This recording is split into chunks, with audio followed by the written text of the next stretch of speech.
Bismillahirrahmanirrahim. Bimardatillahi subhanahu wa ta'ala wa hidayatihi wa inayatihi wa taufiqihi.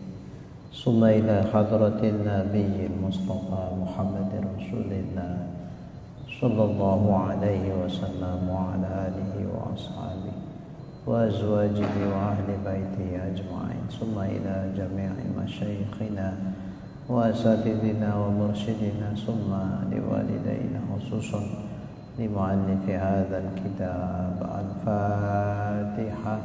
A'udzu billahi minasyaitonir rajim. Bismillahirrahmanirrahim. Alhamdulillahi rabbil alamin, arrahmanir rahim, maliki yaumiddin. Iyyaka na'budu wa iyyaka nasta'in. Ihdinas siratal mustaqim, siratal ladzina an'amta 'alaihim ghairil maghdubi 'alaihim waladdallin. Amin. Alhamdulillahi rabbil alamin, wassalatu wassalamu ala asyrafil anbiya'i wal mursalin wa ala alihi wa sahbihi ajma'in. Rabbi shrah li sadri wa yassir li amri wahlul 'uqdatam min lisani yafqahu qawli. Qala al-muallif rahimahullahu ta'ala wa adama nafa'na bi'ulumihi fid darain amin. Summa qala Allahumma hidayatan lis-shawab ya rabbal. Bayanu fadilatil hilm, penjelasan tentang keutamaan daripada hilm. Hilm ini pemaaf, enggak gampang marah. Nah, itu hilm namanya. Itu sifat terpuji. Lawan dari hilm qazmun. Qazmun itu orang yang gampang marah. Ghadab, temperamental. Orang yang kayak gini kan payah ngasih maaf, itu susah. Karena enggak ada kelembutan pada hatinya, sehingga susah ngasih maaf sama orang lain. Tapi kalau hilm itu orang yang berjiwa lembut, kasih sayang, welas asih. Nah, kalau orang Jawa bilang. Jadi gampang maafin orang itu gampang. Nah, ini mau kita kaji tentang hilm. Yang lalu udah kita bahas lawannya, ghadab. I'lam, ketahuilah olehmu, annal hilm afdalu minal qazm. Sesungguhnya hilm itu kelemah lembutan, welas asih,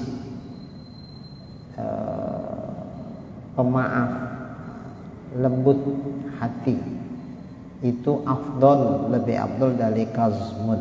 Qazmun itu udah bagus sebetulnya. Qazmun itu nahan marah.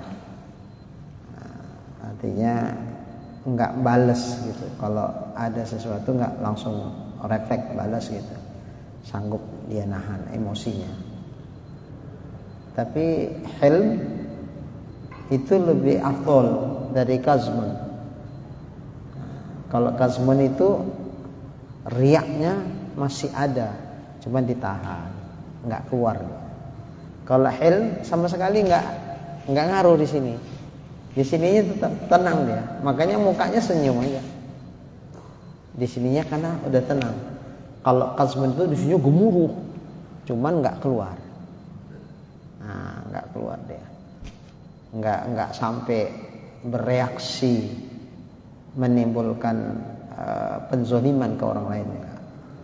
Karena sudah diredam. Naik dan diredam. Kalau hilm enggak ada, enggak muncul yang kayak gitu, udah enggak ada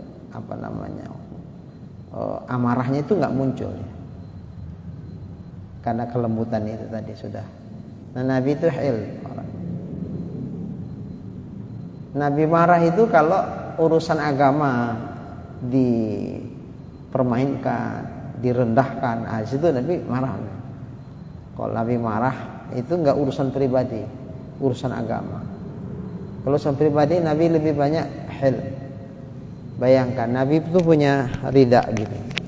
Ada Arabi, Arab dusun. Wong minta ridha Nabi aja buat sopan. Ya Rasulullah,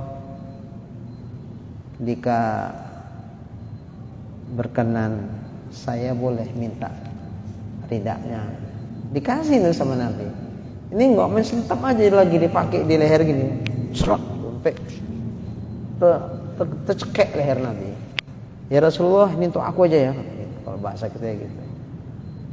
Sahabat itu marah nengok tindakan nggak ada sopannya kok kayak gitu. Tapi Nabi tetap ya udah nggak apa-apa. Nggak ada. Nah gitunya nggak ada. Kita masih ada Pak Wedi ya, masih ada. Cuman lah, kalau aku lepaskan nih maulah kacau lah, turun ya. Nah, tapi sempat terkejut ya, gitu. Nah, kalau Nabi kayak gitu juga nggak ada. Itulah hilm itu. Nah, kayak umpama gini lah, mati lampu, anak jerit, awak ngejar, mertua pun ngejar, kejedut, awak nggak tahu kalau itu mertua, awak pikir tah anak gitu kan, mananya ini gitu, sempat gitu, awak bentak lah gitu, sakit kejedut kan, mana ini, udah naik gitu, tiba-tiba hidup lampu, bapak tak kirain siapa, melerep namanya kalau aja bilangnya, melerep tuh ya. Marahnya kan nggak naik tuh ya, tapi sempat naik duluan tadi, gitu. Nah, gitulah kira-kira. Itu kazmun namanya, kazmun. Kalau hil nggak mau dia, itu nggak mau dia, tenang aja. Nah, gimana Don? Li'annal kazma huwa tahallum.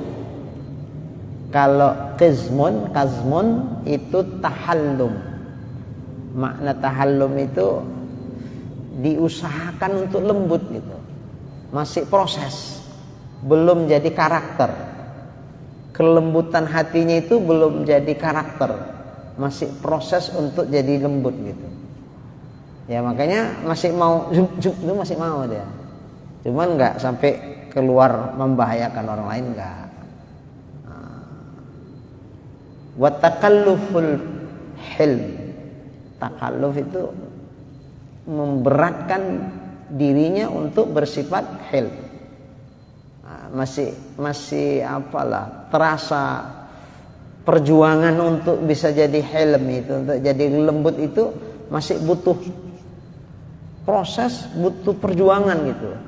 Artinya belum jadi karakter, sehingga kalau udah karakter itu kan udah ya udah gitulah dia kondisinya.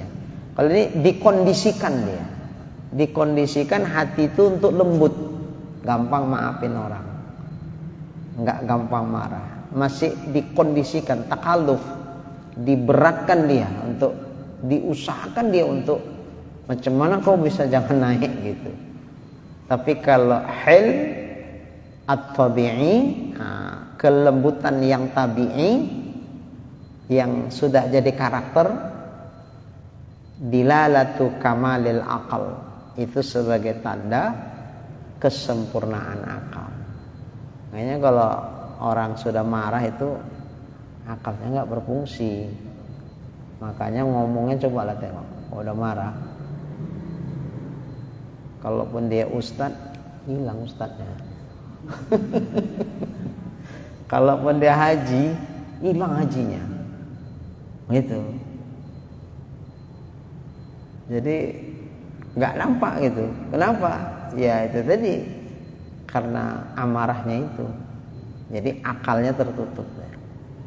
Ngomongnya asal keluar, tindakannya pun merugikan orang, bahkan merugikan dia sendiri.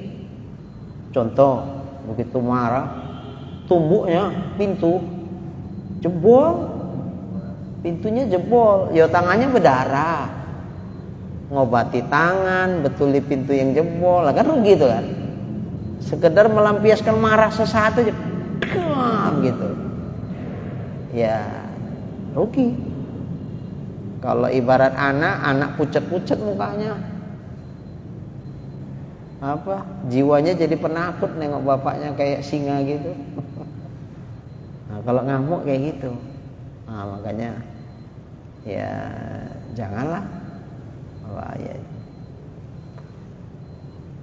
Jadi kalau bisa punya tabiat kelembutan yang sudah jadi karakter, itu menunjukkan sempurna akalnya, wangkisari quwwatil ghadab, dan pecah kuat ghadabnya.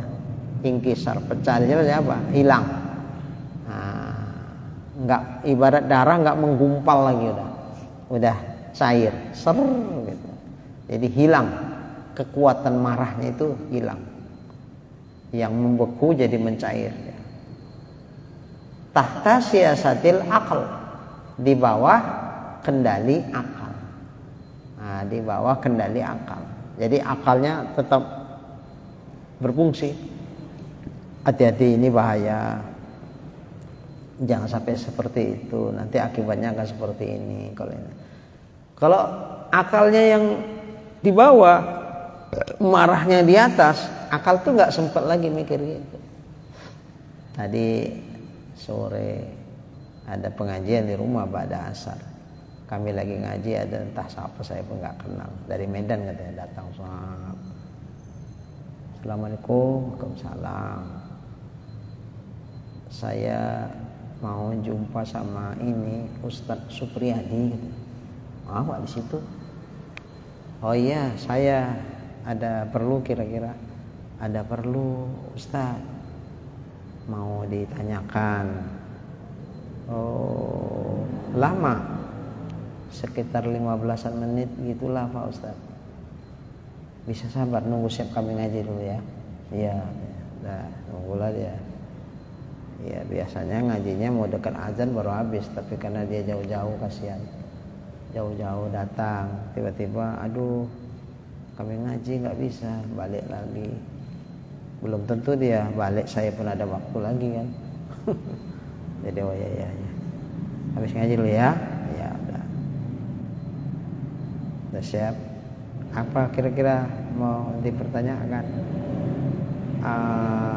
Bisa berdua aja Pak Ustadz, nggak usah ada yang lainnya. Oh rahasia ini kayaknya. Oh iya, udah masuk ke rumah. Udah, jadi nanya dia cerita kronologis tentang dia sama istrinya yang ribut begini, sampai akhirnya saya emosi, Ustaz. Emosi udah meledak, kayaknya udah nggak sanggup saya tahan lagi. Akhirnya saya bilang sama dia, tahu jatuhkan talak 3 kau gitu. Jadi kayak mana itu Ustaz solusinya? Apa nggak bisa lagi saya sama Ustaz sama dia?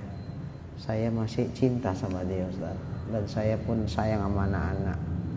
Nangis dia sambil ngomong gitu tuh, nangis. Waduh, masih cinta tapi nggak sanggup nahan emosi. Ya apapun ceritanya dia nangis, dia apa ya, hukum kan. Jadi kalau menurut mazhab Syafi'i, Hambali, Maliki, Hanafi, ini 4 mazhab ini sepakat apabila dijatuhkan 3 sekaligus, jatuh 3, bukan jatuh 1. Yang bilang jatuh 1 itu Ibnu Taimiyah. Itu bukan dari kalangan 4 mazhab ini. Itu pisah. Di masanya beliau hidup ini pun istilahnya dikucilkan oleh imam-imam dan ulama-ulama semasanya. Bahkan dia dipenjarakan itu gara-gara fatwa-fatwanya yang bertentangan dengan apa yang selama ini sudah disepakati oleh para ulama gitu. Ya kalau saya nggak berani menyalahi yang 4 mazhab itu. Tapi kalau sampeannya berani, ya terserah pribadi. Saya nggak nyuruh, nggak nganjurin seperti itu. Kalau saya ditanya ya udahlah, namanya udah terlanjur ya udah. Kenapa? Karena kalau memang maksudnya untuk sekedar jatuhkan talak, kenapa harus dibilang 3? Konsekuensinya kan kita udah tahu kalau udah talak 3 nggak bisa sama lagi. Lah kok dibilang, berarti kan memang niat mau 3. Kalau nggak niat mau 3, yang apa yang dibilang 3? Mau 1 aja pun jatuh, nggak usah dibilang pun berapanya jatuh kok. Nah, kenapa harus dibilang 3? Kadang-kadang jatuhkan 3 itu pakai bahasa tambahan lagi. Habis talak kau ya, puas kau kan? Kadang-kadang kayak gitu, saking marahnya dia. Habis, puas kau kan? Gitu, pakai bahasa gitu. Berarti kan dengan sadar dia, memang mau 3 gitu. Nah, kalau memang mau 1, ngapain dibilang 3? Dibilang 3 ya karena memang maunya 3, kan gitu. Kan bukan keceplosan ngomong itu kan 3-nya kan. Memang mau 3. Karena konsekuensinya dia pun paham kalau udah ngomong 3 itu ya udah talak 3 itu berarti nggak bisa sama lagi, kecuali kalau dia cina buta ngomongnya dia pun. Jadi solusinya harus cina buta lah ya Pak Ustadz. Ya saya nggak nganjurin juga cina buta, karena hadis Nabi dilaknat Allah muhallil wal muhallalah. Oh ya, jadi seperti apa Pak Ustadz? Ya udah kayak air ngalir aja lah, namanya udah terlanjur dicakepin ya kayak air ngalir, biar aja. Ya nanti kalau dia kawin lagi, kamu kawin lagi, belakangan ada jodoh, tak kayak mana lah Allah mendesainnya sehingga bisa kalian sama lagi. Nah, itu lebih bagus begitu ketimbang dipaksakan harus sama dengan cina buta. Jadi intinya cari ajalah yang lain ya Pak Ustadz. Ya memang gitu lah. Kalau kau mau nunggu dia jadi janda lagi, ya kan lama. Kecuali direkayasa tadi cina buta, dilaknat, ya terserah pilih mana. Bisa direkayasa, tapi kena laknat. Laknat itu kan ngeri ya. La'anallahul muhallil wal muhallala. Dilaknat Allah muhallil. Siapa muhallilnya? Nah, itulah yang direkayasa itu laki-laki yang direkayasa. Muhallala ya lakinya yang talak 3 itu. Nah, dua-dua sepakat untuk itu nak laknat. Ya kalau mau dilaknat ya nggak apa-apa sih. Ya ngeri tuh laknat tuh. Iya ya Ustaz. Jadi intinya cari aja lah yang lainnya. Ya nggak usah dibilang pun ya memang kayak gitu. Kecuali kalau kita mau menduda terus, nunggu dia kawin, nunggu diceraikan lakinya sampai berapa lama? Ya kalau diceraikan, kalau enggak, nah kalau cerai mati, berarti nunggu sampai laki yang mati lah, atau dia yang mati sekalian. Ya udahlah, cuman lagi. Ya nasi udah jadi bubur, nggak bisa jadi nasi lagi ya. Lontong lah paling.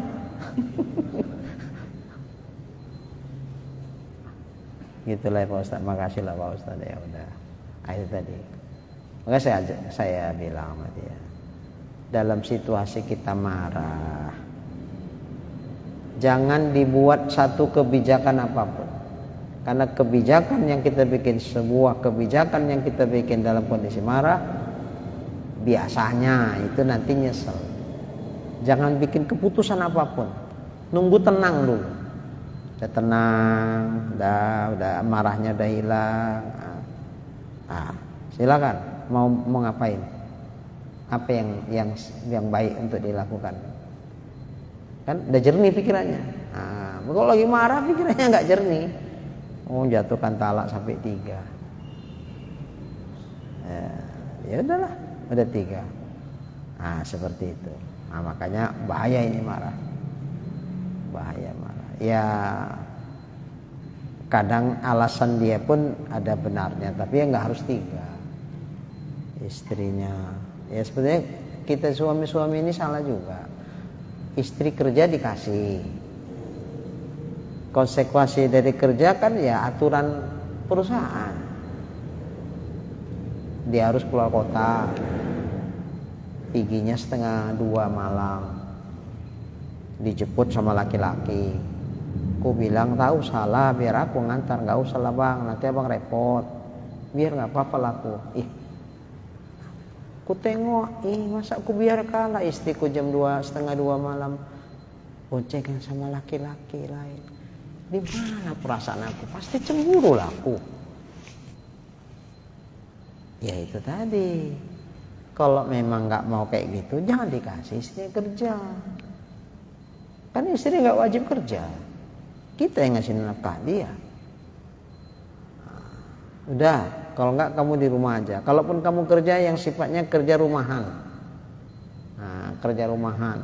Nah, bikin makanan-makanan apa, lantas dijual secara online misalnya, di share di Facebook, di YouTube misalnya, di share. Nah, ada yang mesen ntar. Nah, seperti itu, dia rumahan sifatnya. Jadi nggak terikat dengan perusahaan. Kalau ada terikat perusahaan ya peraturan perusahaan lah. Nggak mau cabut. Nah, jadi kadang-kadang ada suami-suami kayak gitu, dikasih istrinya kerja, tapi dia nggak siap gitu. Ya memang ya cemana lah. Suami mana yang nggak cemburu kayak gitu kan? Ya, jangan kasih kerja. Boleh kerja tapi jangannya seperti itu. Maksudnya harus gini. Nah, memang berat.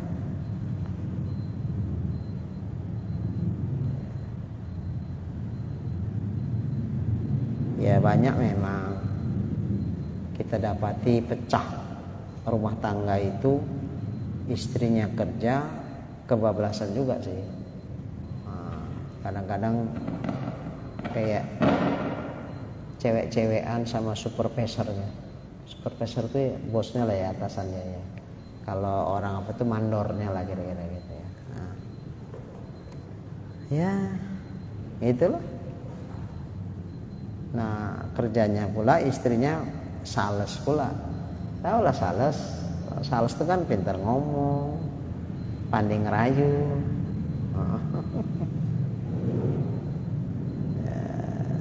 Ya, dah. Jadi istri itu jangan tulang punggung. Istri itu ya sifatnya bantu boleh. Kalau tulang punggung jangan. Nah, tulang punggung ya dialah berkuasa di rumah itu. Nanti ngomongnya kayak gini, awak ngomong sepatah, dia ngomong 10 patah. Kalau enggak aku yang cari makan di rumah ini, enggak makan serumah, tahu? Ya Allah. Gimana Pak Medi? Kita laki-laki begitu kayak mana itu kan? Aduh, adalah kayak apa lah aku di rumah ini. Mau dilawan. Ya betul semua enggak, tapi ya ada betulnya. Wong gaji dia pun agak lumayan. Udah kayak gini nggak bisa dilarang ini. Udahlah berhenti kerja kalau dia. Sanggup ngasih jajan aku? Dia nggak belanja jajan aku katanya. Kalau sanggup ngasih belanja aku, sanggup kata awak. Dia nggak bilang belanja, dono. Jajan aku, make upku. Selama ini duitnya udah banyak, make upan, baju cantik. Nah, sanggup belikan make up aku, belikan iniku, bukan uang belanja. Yang dituntutnya nggak belanja lagi. Uang belanja itu udah kira geleng sama dia. Awak pun pening lah. Diiyakan nggak sanggup, nggak diiyakan. Nanti dia kerjanya makin jadi-jadi. Gimana nih Pak Wedi? Payah ya? Payah. Kalau udah istri kayak gitu, udah payah itu. Di bawah, di luar kendali suami, udah payah. Nah, jadi sifatnya bantu-bantu aja. Dia tetap secara zahir tetap bergantung kepada kita. Jangan dia sudah merasa nggak bergantung lagi. Kalau sudah merasa nggak bergantung, udah bisa nyari duit sendiri, bisa nyenengkan dirinya sendiri, bahkan dia bisa ngasih untuk kebutuhan keluarga. Udahlah. Kecuali kalau dia memang solehah, memang betul-betul wanita solehah, itu lain. Tapi kalau wanita solehah pun nggak mau lah dia. kerja sampai kayak gitu juga. Enggak lah, aku punya tanggung jawab sebagai seorang istri, ibu dari anak-anakku. Kalau harus pergi-pergi kayak gini, kemudian perginya jam sekian, enggak lah kalau gitu. Bagus, enggak apa-apa lah Mas, aku nggak usah kerja aja lagi lah Mas ya. Udahlah, apa yang ada dari hasil Mas itu ya udahlah dipada-padain lah walaupun kurang. Itu yang solehah. Aku biar cari usaha-usaha yang sini-sini aja lah, supaya tugas pokokku sebagai ibu rumah tangga, istri dari abang bisa terlaksana dengan baik. Karena apapun ceritanya, banyak duit pun kalau kita nggak bahagia untuk apa? Wah, paten itu. Tapi ya dulunya nggak milih yang kayak gitu, milihnya yang cantik, yang bibirnya kayak cenil. Ya udahlah, konsekuensinya kayak gitu. Makanya Salman, jangan cantik-cantik kali kalau cari istri, modalnya banyak. Nah, tapi jangan jelek juga. Jadi kalau jelek nanti ngelirik-ngelirik istri orang aja. Wah, istriku kok nggak secantik kayak ini ya. Khairul umuri awsatuha. Sebaik-baik perkara itu tengah-tengah aja. Jangan jelek, tapi jangan cantik kali. Nanti kalau cantik kali kan ditengokin orang aja istri awak. Awak pun dah gemuruh lah di dalam. Wih, mata kau le. Dah. Istri awak kecentilan pula, alah, udahlah. Bangga pula dia ditengoki laki-laki lain. Alah. Dah.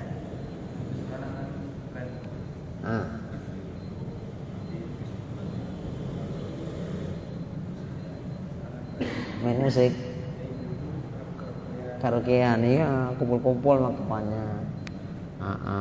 Mula-mula di rumah-rumah dulu, lama-lama tempat karaokean. Iya betul. Kami di rumah aja stres. Habis itu malah kawannya nengok kan, kok kinclong-kinclong mukanya. Kok bisa kinclong tuh kayak mana? Ya ke salon. Oh, ibu kinclong lah. Berapa sih biayanya? Sekian. Wah, nengok keuangan, bisa lah ini. Ya kinclong lah dia. Mukanya putih-putih, rambutnya dia. Malah ya Allah. Kalau udah kayak gitu, awak pun terbanting lah. Jalan sama pun kayaknya nanti orang nanya, siapa itu? Bapaknya katanya. Alah ya Allah. Masa awak dibilang bapaknya, coba lah.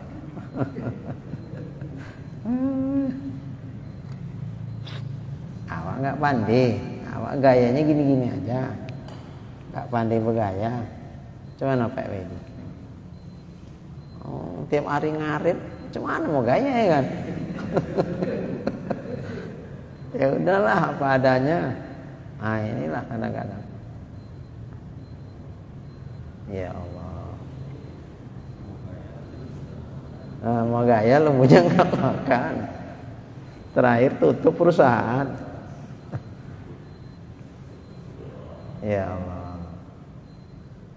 Wala'ala ibtida'uhu bitahallum. Ya mudah-mudahan awalnya nggak apa-apalah, tahallum dulu, proses dulu. Belum lembut sebetulnya hatinya, tapi diusahakan untuk lembut. Nah, diusahakan untuk lembut. Ya masih terasa berat, beban itu, takallub ya, terasa berat itu. Nggak apa-apa, paksa untuk itu. Mau naik dia, jangan. Walaupun senyumnya pahit, disenyumin aja. Itu tahallum nama itu. Sebetulnya bukan keluar dari hati yang paling dalam senyumnya itu, tapi nggak apa-apa lah. Jadi kalau dulu asal tersinggung, matanya itu merah, mukanya itu udah berubah itu. Nah, sekarang masih sama, nggak nampak merahnya itu udah nggak nampak. Nah, dia senyum, tapi senyumnya ya cuman lah senyum nahan marah. Nggak apa-apa, itu proses. Mula-mula memang begitu, apa-apa. Summa yasiru dainan wa adatan. Kemudian lama-lama, itu menjadi suatu kebiasaan, jadi tabiat. Ya semua itu kan berproses. Mana bisa kayak membalikkan telapak tangan, macam mana kita mampu baik sendiri. Mana bisa kayak gitu. Apalagi ini cerita hati. Membenahi hati itu nggak segampang benahi yang lahir. Kalau yang lahir itu tadi pergi ke salon, kinclong ya udah. Nah, rambut mau kayak mana modelnya? Tuh, pangkasnya ada. Model ini ada. Dibikin. Asal ada duit selesai itu. Kalau hati berat itu, membentuk karakter ke hati itu berat. Ya berproses lah pelan-pelan. Nggak mudah memang. Qala Nabi sallallahu alaihi wasallam, bersabda Nabi sallallahu alaihi wasallam, innamal ilmu bitta'allum. Sesungguhnya ilmu itu didapat ya kita belajar. Kalau serius belajarnya sungguh-sungguh ya insyaallah dapat ilmu itu. Ya nggak ada ilmu itu datang sekonyong-konyong tanpa ada usaha untuk kita belajar, nggak bisa.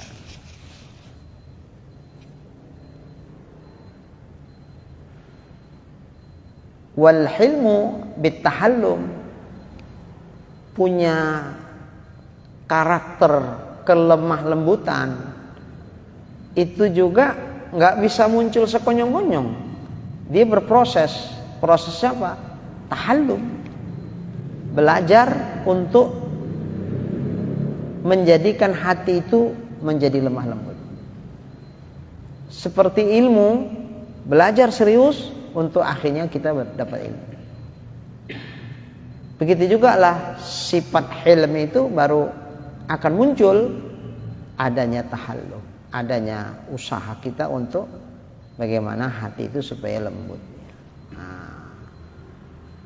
Ya mesti gitu, nggak bisa kayak semudah kita mau itu enggak.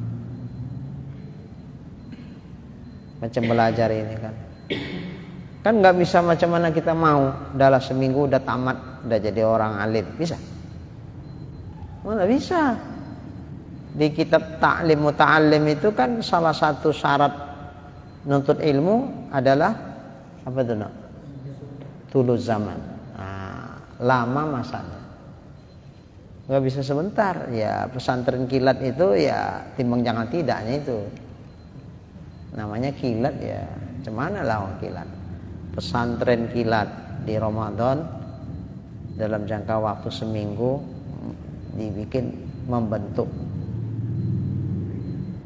di pesantren itu ya hasilnya ya nggak maksimal lah. Dan beda sama orang yang mondoknya 10 tahun sama yang cuma seminggu, masa sama sih? Mana mungkin sama ya. Jadi berproses dia. Seperti ilmu didapat dengan proses yang cukup panjang, ya hil kelemah lembutan itu dari sifat yang tadinya pemarah bisa menjadi hil, itu butuh proses juga. Ya berapa lamanya tergantung karunia Allah, tapi usahanya dari kita. Ada yang mudah. Jadi ada yang cerita ini bapaknya tentara, orangnya temperamen, karena dia kan dididik tentara ini kan keras loh. Karena menghadapi medan itu yang begitu kan mana ada cerita apa lembut, jadi biasa dididik tegas, gitulah. Kalau AA, apalagi kalau tentara kan apa namanya garis komando kan. Ya di rumah gitulah dibikinnya sama anaknya. Kalau bapak bilang A, jangan coba-coba bilang B. Waduh, bapak kami itu luar biasa. Kalau udah marah, kalau udah katanya A, jangan diganggu-gugat. Kami nggak ada yang berani itu bilang B. Udah ikut aja lah. Macam mana dia dikondisikan komandannya gitu. Di rumah kan dia komandannya. Gitulah dibikinnya istri anaknya. Ampun ngampun anaknya. Tiba-tiba separuh baya dia ikut majelis zikir. Zikir. Lembut. Sikit-sikit sebentar gampang nangis. Nggak marah kayak dulu lagi, udah apa. Terbentuk karakternya. Zikir dia. Rupanya memang zikir itu kalau nyentuh ke hati ya bisa. Cuman ya nggak baik zikir terus kayak gitu juga. Ya berproses. Ya udah seperti itu ya muncul juga awal-awalnya, ngeletup juga. Cuman nggak sehebat kayak dulu letupannya. Dia boleh berkurang. Lama-lama udah nggak ada sama sekali. Amarahnya itu udah nggak ada, udah lembut, banyak senyum, sabar, menghadapi masalah itu lebih tenang. Seperti itu. Kalau dulu baik dengar yang nggak cocok, gini terus kan. Nengok orang tuh kayak ongol-ongol. Kayak mana coba? Kalau nengok orang tuh udah kayak ongol-ongol, kira-kira kayak mana tuh? Mau dimakan aja. Rata dunia sama dia. Sekarang udah enggak, alhamdulillah udah lembut. Memang begitu berprosesnya. Ada amalannya, ada latihannya, begitu. Wa may yataharra al-khair yuqtahu. Siapa yang mengusahakan untuk kebaikan, ya diberikan kepada dia kebaikan itu. Manjadda wajada. Ya kalau latihan terus, berproses terus, ya insyaallah lama-lama ya berhasil. Seperti juga wa may yatawaqqa asyarra yuqahu. Siapa yang terus menerus dia membiasakan yang buruk, ya akhirnya yang buruk itu jadi kebiasaan dia. Malah na'udzubillah dinikmati itu. Contoh, dia awalnya nggak tukang ngerokok, cuman kawannya tukang ngerokok semua. Masih cemen kau. Udahlah, kalau kau nggak ngerokok nggak usah gabung-gabung sama kita lah. Gitu. Antara dia kalau nggak gabung sama orang ini nggak punya kawan. Jadi ya udahlah, nyoba. Batu. Wah, nggak enak itu rokok tuh awalnya. Tapi cuma demi bisa gabung sama kawan-kawan, coba lagi lah. Batu. Lama-lama batunya hilang. Tapi belum enak itu, belum enak rokoknya itu. Cuma sekedar nggak batu aja. Yusupin aja, baru terasa. Enak juga ya. Pakai juga. Enak juga ya. Gitu. Pakai juga, berarti masih sedikit enaknya. Muambat terus, lama-lama enak gitu. Lama-lama enak, tenang. Udah kayak gini udah susah berhentinya. Bukan nggak bisa berhenti, tapi harus proses panjang menghentikannya itu lagi. Gitulah kira-kira. Jadi kebaikannya begitu, kejahatan pun seperti itu. Wa qala sallallahu alaihi wasallam, utlubul ilma, tuntut kaulah ilmu, tuntut kamulah ilmu, belajarlah ilmu. Watlubu ma'al ilmi sakinah wal hilma, dan tuntutlah bersama dengan ilmu itu, carilah ketenangan dan kelemah lembutan. Tadi mula-mula tuntutlah ilmu, ya. Setelah dapat ilmu, tuntutlah bersama ilmu tadi sakinah wal hilm. Jadi ilmu itu wasilah. Ilmu itu jalan untuk mendapatkan kebahagiaan, ketenangan dan kelemah lembutan di hati. Berarti untuk bisa tenang, untuk bisa lemah lembut, itu pakai alat. Alatnya itu ya ilmu. Ilmu itu. Maka belajarlah untuk kiat bagaimana supaya hati bisa lembut. Layyinu, lembutkan hatimu. Liman ta'allamuna minhu, kepada orang yang kamu mengajarkan ilmu itu daripadanya. Kalau kita jadi guru, ya lembutlah sama jamaah, jangan kasar. Main bentak-bentak, terakhir jamaahnya pun stres. Nggak ngaji salah, awak kepingin mau ngaji guru ya sirap marah, wae. Awak sih kena marah aja. Muridnya bingung deh. Lemah lembutlah kamu liman yata'allamuna minkum, kepada orang yang mereka itu belajar dari kamu. Kalau tadi yang kamu, salah tadi ya.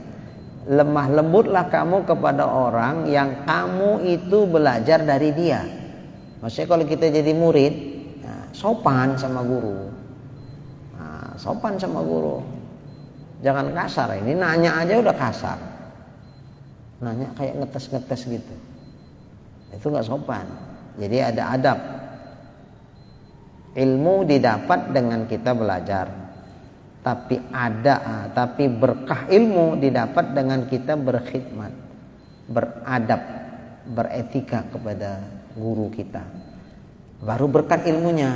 Tapi kalau kita nggak sopan, kita nggak, dari dalam hati kita itu nggak ada rasa menghormati dia, ya kalau pendapat ilmunya itu nggak berkat itu.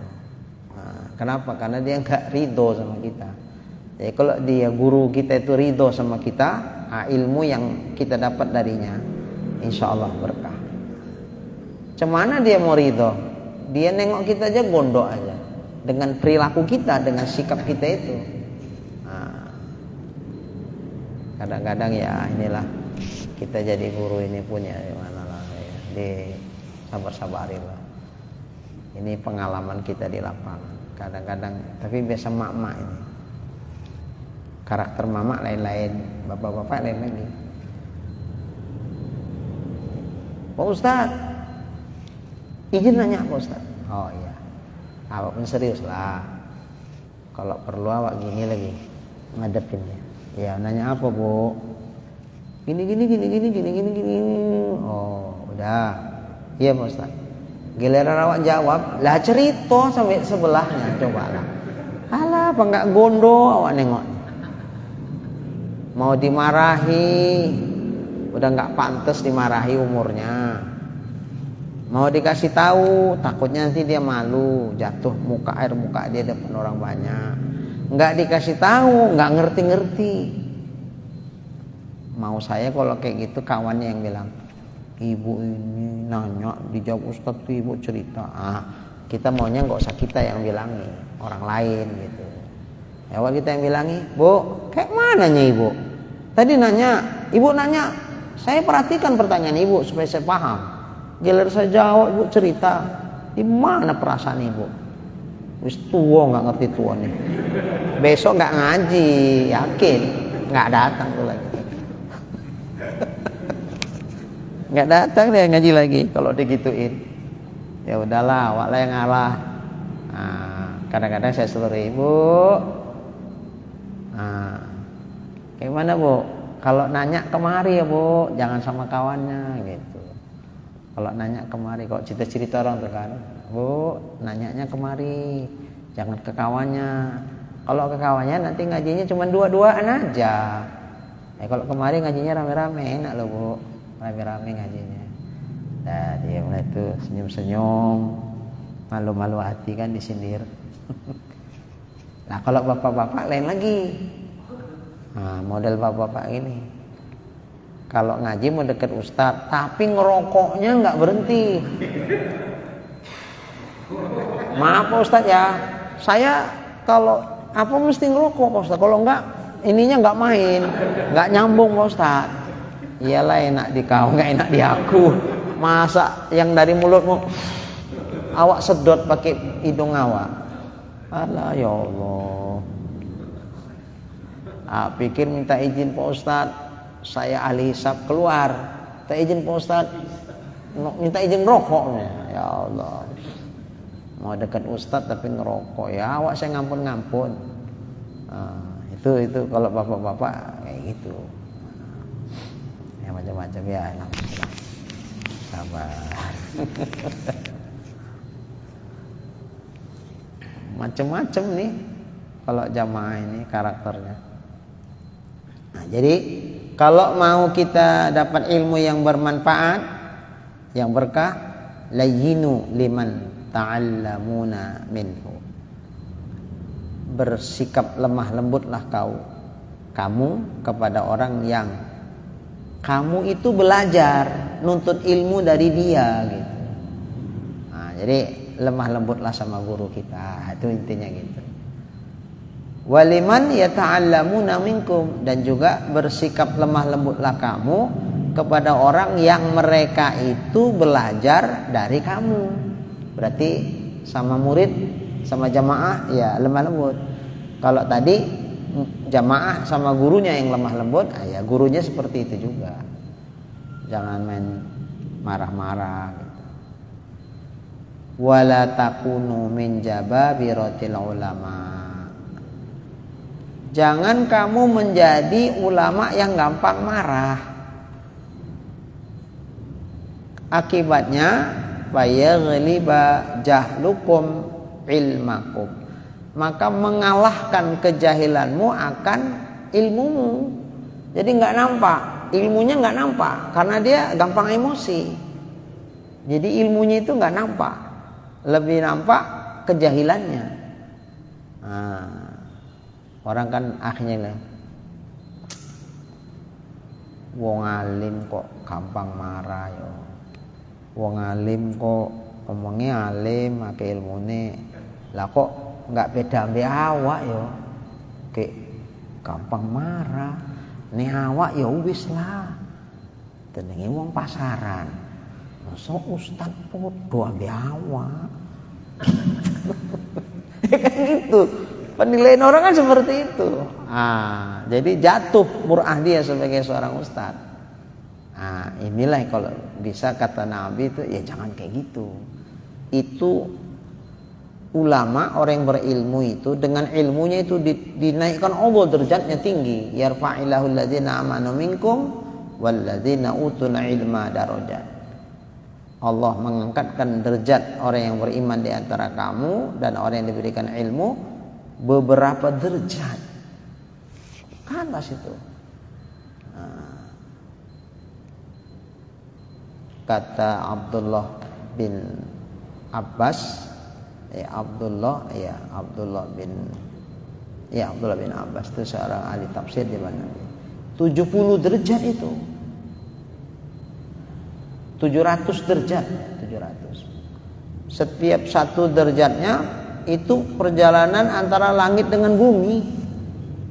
Kali 700 itu. Itulah derajat orang alim itu. Ditinggikan Allah. Jadi kalau kita udah ditinggikan Allah, jangan kita jatuhkan. Dengan apa? Dengan perilaku yang amarah tadi. Supaya tetap dia karismatik, berwibawa, dengan ilmunya itu segen orang. Jangan sampai wong alim tukang marah. Tuh. Ada kadang ini. Kalau aku memang nengok bapak tuh, kira ilmunya oke, amalnya oke, tapi sayang. Udah dinaikkan nyawa tinggi-tinggi, tapi sayang apa? Gampang marah, salah iku ae lah. Nek iku enggak wis paten iku bapak iku. Gitu. Itu aja lah. Jadi kadang-kadang ini udah cantik gitu, gara-gara apa katanya? Nila setitik rusak susu sebelangan. Jadi kealimannya, ketakwaan amal dia yang luar biasa itu jadi macam enggak dinilai orang karena itu tadi, nila setitik tadi itu. Nah inilah, maka lemah lembutlah supaya orang tuh jangan takut, segan. Orang tuh sama kita jangan takut, segan. Nah, beda takut, beda segan ya. Kalau takut berarti gampang marah, itu payah. Kalau segan itu beda, karena hormat dia tuh maka dia segan. Nah, baiklah, seginilah dulu kaji kita. Mudah-mudahan yang kita kaji insyaallah menjadi ilmu yang bermanfaat. Amin ya rabbal alamin. Bismillahirrahmanirrahim. Alhamdulillahirabbil alamin wassalatu wassalamu ala asyrafil anbiya'i wal mursalin wa ala alihi wa sahbihi ajma'in. Allahumma rzuqna imanan kamila wa yaqinan shadiqa wa qalban khashi'a wa ilman nafi'a wa amalan maqbulan wa taubatan nasuha wa husnal khatimah. Allahumma rzuqna rizqan wasi'an halalan tayyiban mubarakan jamila wa ilal khairi qarribna wa 'anil syarri ab'idna wa qdi hawaijana fid din wad dunya wal akhirah innaka 'ala kulli syai'in qadir. Sallallahu ala sayyidina Muhammad wa ala alihi wa sahbihi ajma'in walhamdulillahi rabbil alamin. Taqabbalallah